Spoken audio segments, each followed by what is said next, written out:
পবিত্র ঈদুল ফিতর উপলক্ষে বাংলাদেশ জাতীয়তাবাদী ছাত্রদল কেন্দ্রীয় সংসদের ১ নম্বর যুগ্ম সাধারণ সম্পাদক মমিনুল ইসলাম জিশানের পক্ষ থেকে ৫ আগস্ট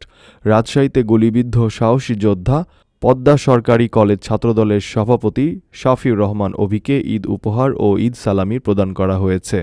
দূর থেকে এই সাহসী যোদ্ধার কাছে কেন্দ্রীয় নেতা জিশানের পক্ষ থেকে এ উপহার পৌঁছে দেন রাজশাহী মহানগর ছাত্রদলের ২৭ নম্বর ওয়ার্ড ছাত্রদলের দপ্তর সম্পাদক মোহাম্মদ জাহিদুল হাসান জাহিদ। উপহার পেয়ে ৫ আগস্ট গুলিবিদ্ধ অভি বলেন, বাংলাদেশ জাতীয়তাবাদী ছাত্রদলের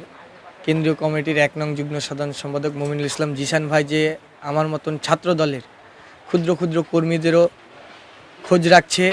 এবং আমাদেরকে ৫ আগস্ট পরবর্তী সময় তারা দেখভাল করছে,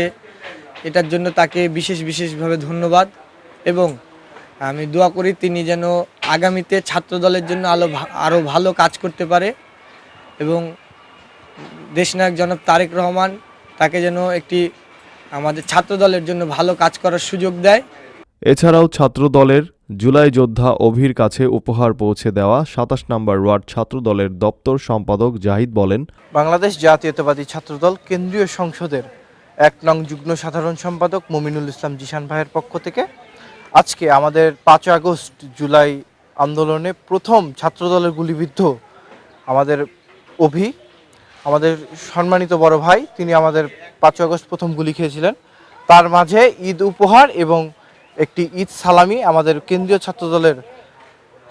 ১ নং যুগ্ম সাধারণ সম্পাদক মমিনুল ইসলাম জিশান ভাই পাঠিয়েছেন আমার হাত দিয়ে। কালকে রাতে তিনি আমাকে ফোন দিয়ে জানান,